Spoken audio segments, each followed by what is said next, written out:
নমস্কার বন্ধুরা, যত্ন খুলুম খা। ত্রিপুরায় কি এই মুহূর্তে আর কোনো উগ্রবাদী সংগঠন আছে? উগ্রপন্থী সংগঠন বা উগ্রপন্থী কেউ এখনো সারেন্ডার করেনি, এরকম কি কেউ আছে?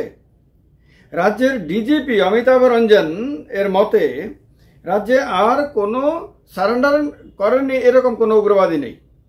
প্রধানমন্ত্রী নরেন্দ্র মোদী, অমিত শাহ এবং রাজ্য সরকারের নেতৃত্বে যে ব্যবস্থা চলছে তাতে সমস্ত উগ্রবাদী সংগঠনগুলো অলরেডি তাদের সমস্ত অস্ত্রশস্ত্র সমর্পণ করে দিয়েছে, তারা সারেন্ডার করে দিয়েছেন।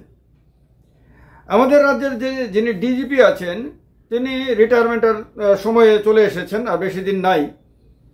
রিটায়ারমেন্টের পরে আইপিএস অফিসার, আইএএস অফিসারদের অনেকেই সরকারের কাছ থেকে ভালো একটা পোস্ট রিটায়ারমেন্ট বেনিফিট প্রত্যাশা করেন। অনেকেই ভালো ভালো পদে এরপরেও চাকুরি করার ইচ্ছে রাখেন আর কি।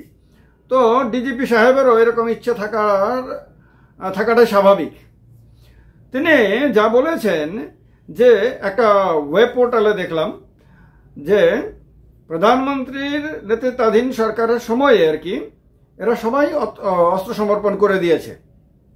এখানে ডিজিপি সাহেব তো আগেও ত্রিপুরাতে কাজ করেছিলেন, পরবর্তী সময় আবার অন্য কোথাও চলে গেছিলেন, এরপরে আবার এসে ডিজিপি হয়েছেন।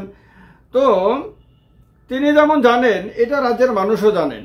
যারা সাংবাদিকতা করে আসছেন ত্রিপুরা রাজ্যে তারাও খুব ভালো করে জানেন। ত্রিপুরা রাজ্যে উগ্রপন্থী তৎপরতা অনেক দিন ধরেই নাই। অনেক দিন বলতে অনেকগুলো বছর ধরেই নাই। এই অনেকগুলো বছর বলতে শুধুমাত্র যে ত্রিপুরা রাজ্যে বিজেপি সরকার 2018 সালে প্রতিষ্ঠিত হওয়া পর্যন্ত বলা হচ্ছে তা না। 2014 সালে কেন্দ্রে নরেন্দ্র মোদীর নেতৃত্বাধীন বিজেপি সরকার প্রতিষ্ঠিত হওয়ার আগেই ত্রিপুরা রাজ্যে উগ্রপন্থা একরকম বিদায় নিয়েছিল। উগ্রপন্থীরা আপনার অস্ত্রশস্ত্র সমর্পণ করে দিয়েছিল, বিভিন্ন সংগঠনগুলোয় প্রায় অপাঙ্ক্তেয় হয়ে গেছিল। এটা এর জন্য কৃতিত্ব কোনোভাবেই বর্তমান কেন্দ্রীয় সরকারও নিতে পারে না, বর্তমান ত্রিপুরা রাজ্য সরকারও নিতে পারে না। এর জন্য যদি কৃতিত্ব কেউ দাবি করতে পারে, অবশ্যই বিজেপি দাবি করতে পারে। বিজেপি দাবি করতে পারে প্রধানমন্ত্রী নরেন্দ্র মোদীর নেতৃত্বাধীন সরকারের কারণে না, কিন্তু বিজেপি কৃতিত্ব দাবি করতে পারে অটল বিহারী বাজপেয়ী নেতৃত্বাধীন এনডিএ সরকারের কারণে। কারণ ত্রিপুরা রাজ্যে সেই সময়ে যখন অটলজি দেশের প্রধানমন্ত্রী ছিলেন, স্বরাষ্ট্রমন্ত্রী ছিলেন এল.কে. আদবানি, তখনও ত্রিপুরা রাজ্যে উগ্রপন্থী তৎপরতা চলছিল, ব্যাপকভাবেই চলছিল। সেই সময়ে উগ্রপন্থা কমানোর জন্য বা উগ্রপন্থাকে বন্ধ করাতে বাজপেয়ী নেতৃত্বাধীন সরকারের বিশেষ উদ্যোগ ছিল। আমার মনে আছে সেই সময়ে আমি সাংবাদিকতা সে সময় করতাম, সেই সময়ের রিপোর্টগুলো আমার মাথায় মনে আছে অল্প বিস্তর। সে সময় কিন্তু কেন্দ্রীয় সরকারের তরফ থেকে রাজ্য সরকারের সঙ্গে ঘন ঘন যোগাযোগ করে বিভিন্ন ফোর্সগুলোকে, কেন্দ্রীয় বাহিনীগুলোকে এবং রাজ্য সরকারের বাহিনীগুলোকে মিলিয়ে জয়েন্ট অপারেশন করানো হতো।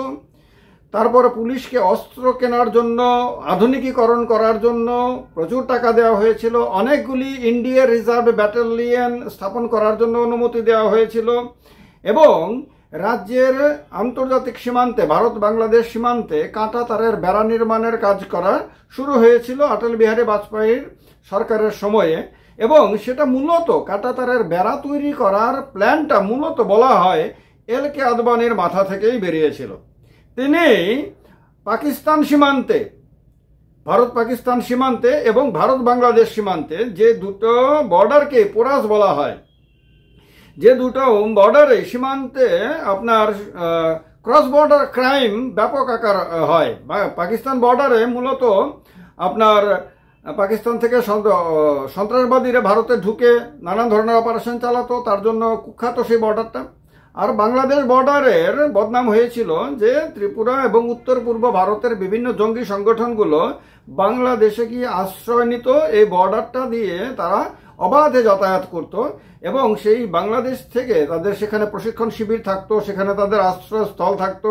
সেখান থেকে তারা অস্ত্রশস্ত্র নিয়ে ভারতে ঢুকে, ত্রিপুরা বা উত্তর পূর্ব ভারতের বিভিন্ন রাজ্যে ঢুকে অপারেশন চালিয়ে তারা আবার আরামে তারা প্রায় বিনা বাধায় বাংলাদেশে ফিরে যেতে পারত।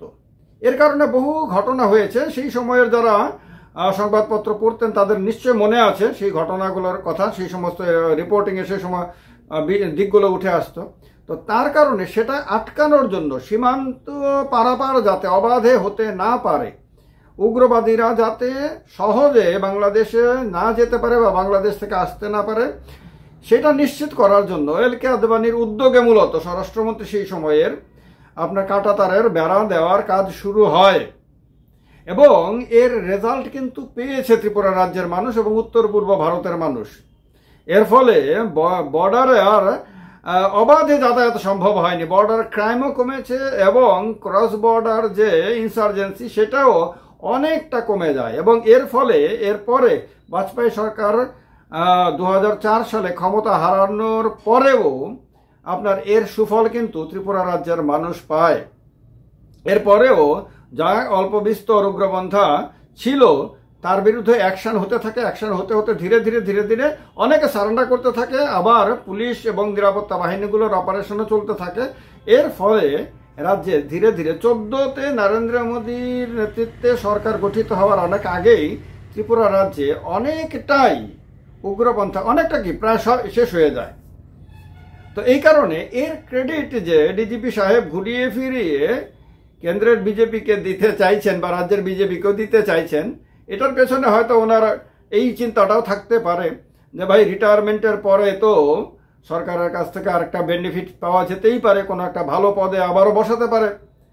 তো বসতে হলে তো সরকারে যারা আছে তাদেরকে একটু ক্রেডিট তো দিতেই হয়, তাদের একটু প্রশংসা করে দিতেই হয়, যাতে এই মিডিয়ার রিপোর্টটাও বা ওনার বক্তব্য যাতে নেতারা দেখেন, পড়েন এবং খুশি হন এবং তাকে নিজের লোক বলে মনে করেন এবং আগামী দিনে তার জন্য একটা বিকল্প মানে রিটায়ারমেন্টের পরে আর একটা ব্যবস্থা যাতে করা যায় তার কথা চিন্তা ভাবনা করতে পারেন। সুতরাং তার জন্য তিনি বলতেই পারেন, কিন্তু তিনি নিজেও খুব ভালো করে জানেন, যেহেতু তিনি পুলিশের হেড ত্রিপুরা রাজ্যের, যেহেতু পুলিশের বস, তিনি বাহিনীর বস, সেহেতু তো তিনি খুব ভালো করে জানেন, অভিজ্ঞ আইপিএস অফিসার রাজ্যের এবং মানে প্রবীণ ব্যক্তি, খুব ভালো করে তিনি জানেন যে এই যে সাম্প্রতিককালে যে সারেন্ডার হয়েছে, ঠিক আছে তারা হয়েছে, যারা কেউ যদি থেকে থাকে তাদের অবশ্যই আসা উচিত এবং স্বাভাবিক জীবনে তাদের মানে প্রবেশ করা উচিত, এবং যারা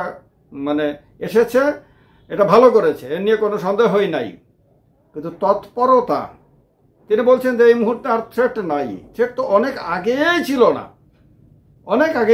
2014 সালের আগেই ছিল না। মানে এখন যেরকম অবস্থা আছে সেরকম অবস্থা 2014 সালের আগেই ত্রিপুরাতে ছিল। রাজনৈতিক হিংসা হতো ত্রিপুরাতে, রাজনৈতিক হিংসা কিন্তু এরকম না যে এখন আছে তখন ছিল না বা তখন ছিল এখন নাই, এরকম ব্যাপারটা না। কিন্তু রাজনৈতিক হিংসা কিন্তু দশক ধরেই ত্রিপুরা রাজ্যে ছিল, আছে, কতদিন থাকবে, যতদিন শাসক দলগুলো চাইবে ততদিন পর্যন্ত থাকবে। শাসক দলগুলো যদি উদ্যোগ নেয়, যে কেউ যদি কোনো শাসক দল যদি দৃঢ়তার সঙ্গে সিদ্ধান্ত নেয় যে এখন থেকে আর রাজ্যে রাজনৈতিক হিংসা হতে দেব না আমরা, তাহলে সেখান থেকেই সেই সময় থেকেই রাজ্যে রাজনৈতিক হিংসা বন্ধ হয়ে যাবে বলে আমরা আশা করতে পারি। কিন্তু কোনো শাসক দল যদি মনে না করে এটা বা এরকম কোনো সিদ্ধান্ত না নেয়, তাহলে রাজ্যে রাজনৈতিক হিংসা কবে বন্ধ হবে এটা ভগবান ছাড়া আর কেউ বলতে পারেন না। কিন্তু উগ্রবাদী তৎপরতা অনেক আগেই বন্ধ হয়ে গেছিল।